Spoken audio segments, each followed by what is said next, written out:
تو حج کے ارکان کتنے دنوں پر مشتمل ہیں؟ 5۔ پہلا کون سا ہے؟ 8، دوسرا 9، تیسرا 10، 11 اور 12۔ یہ 5 ایام آپ نے یاد رکھنے ہیں، 8 ذوالحجہ، 9 ذوالحجہ، 10 ذوالحجہ، 11 ذوالحجہ، 12 ذوالحجہ۔ 8 ذوالحجہ کا دن ہم نے گزارنا ہے مینا میں، وہاں پڑھیں گے 5 نمازیں۔ 5 نمازیں مینا میں پڑھنا سنت ہے، اور پہلی نماز ہوگی ظہر، پہلی کون سی پڑھیں گے؟ پھر عصر، پھر مغرب، اگلی عشاء، اور پھر فجر۔ یہ فجر کی نماز ہم ادا کریں گے تو یہ کون سی تاریخ ہو جائے گی؟ 9 ذوالحجہ۔ شاباش۔ اچھا، 9 ذوالحجہ کا دن It's the most important day of حج۔ یعنی اگر آپ کو کوئی کہتا ہے کہ حج کس دن ہوتا ہے، حج ہوتا ہے 9 ذوالحجہ کو، یاد رکھیے گا۔ حج کا دن کون سا ہے؟ 9 ذوالحجہ۔ یہ وقوف عرفہ، یہ حج کا رکن اعظم ہے، the most important رکن آپ کہہ لیں۔ حج کے 3 فرائض ہیں، احرام پہننا، نیت کرنا اور طواف الزیارہ، لیکن رکن اعظم ہے وقوف عرفہ۔ تو وقوف عرفہ جو ہے یہ موسٹ امپورٹنٹ ڈے ہے۔ 9 ذوالحجہ کا دن آپ نے عرفات میں گزارنا ہے۔ اچھا، اب 9 ذوالحجہ عرفات میں جب آپ پہنچیں گے تو وقوف عرفہ کا جو وقت شروع ہوتا ہے، جب جس کو کہیں کہ عرفات کے دن کا وقوف کا وقت شروع ہوتا ہے، جب ظہر کا وقت شروع ہوتا ہے نا، تو یہ وقت شروع ہو جاتا ہے۔ سبحان اللہ۔ جیسے ہی ظہر کا وقت شروع ہوا، جتنے لوگ عرفات میں احرام کی نیت کے ساتھ موجود ہیں وہ سب کے سب حاجی ہو جاتے ہیں۔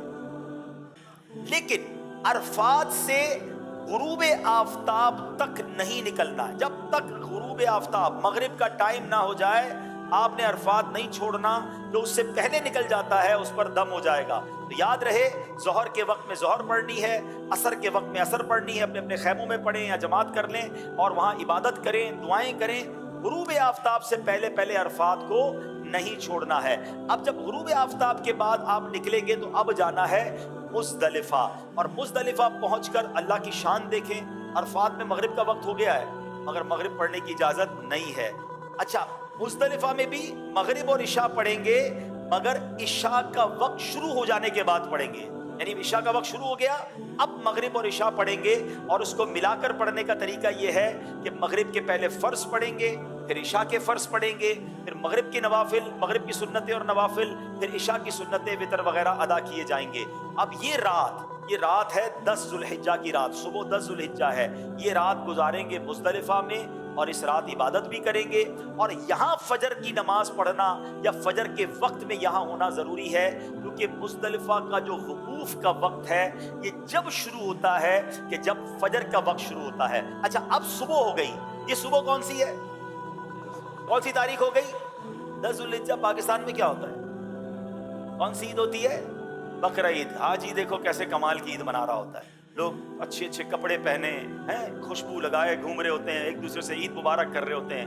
حاجی کے احرام بھی میلا، اس کے بال بھی بکھرے ہوئے، اس کی آنکھیں بھی نیند سے، تھکن سے چور ہے۔ یہ کیسی عید ہے؟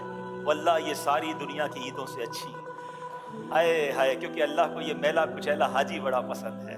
آج عید کا دن ہے اور حاجی کو 3 کام کرنے ہیں، 10 ذوالحجہ کو 3 کام کرنے ہیں، اور یہ تینوں کام ایک ترتیب سے، سیکوینس سے کرنا بڑا ضروری ہے۔ ٹھیک ہے، یاد رکھیے گا۔ پہلے حاجی نے کیا کرنا ہے؟ رمی کرنی ہے۔ کیا کرنا ہے؟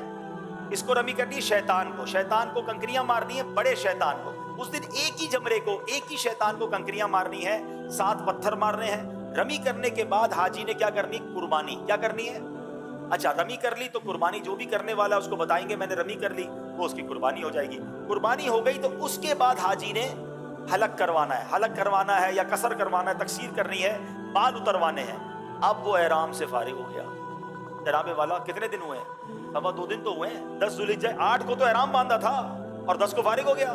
ٹھیک ہے، تو نو ٹینشن ایٹ آل۔ اب ساری پابندیاں ختم ہو گئی ہیں احرام کی، خوشبو بھی لگائیں، سلے ہوئے کپڑے بھی پہنے، انجوائے کریں۔ صرف ایک پابندی باقی ہے جو مرد و عورت کی پابندی ہے۔ اب جب طواف الزیارہ کر لیں گے وہ پابندی بھی ختم ہو جائے گی۔ تو ٹینشن احرام کی نہیں لینی ہے۔ 2.5 days، 2.25 دن، 2.5 دن میں آپ احرام سے آلموسٹ فارغ ہو جائیں گے۔ اب آپ کا ایک بڑا فرض باقی ہے، اور وہ کیا ہے؟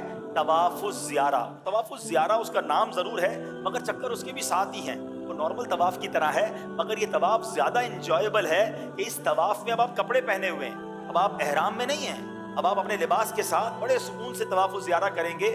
اور پھر ایک واجب ہے، وہ ہے حج کی سعی۔